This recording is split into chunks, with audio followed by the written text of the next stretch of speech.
U.S. stocks plunged on Wednesday, with all three major indexes posting their biggest daily decline in months after the Federal Reserve cut interest rates but signaled a slower pace of rate cuts to come. The Dow dropped more than 2.5%, suffering its 10th straight session of declines, one shy of its longest-ever losing streak. The S&P 500 plummeted nearly 3%, and the Nasdaq nosedived more than 3.5%. The Fed cut rates by a quarter percentage point, which the market had all but priced in. But the central bank disappointed investors by signaling it may cut rates just twice in 2025, given the solid labor market and the recent stall in lowering inflation. Michael Landsberg, chief investment officer at Landsberg Bennett Private Wealth Management, thinks even that's too much and that the Fed shouldn't cut rates at all in 2025. I'm at 0 for next year. I don't necessarily think they're going to do that. I think inflation is going to continue to go up.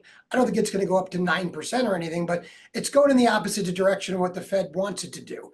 And I think that's an environment where you're not going to cut into that. Despite Wednesday's sell-off, the Dow is up more than 12% on the year, while the S&P has rallied about 23% and the Nasdaq has shot up more than 29%.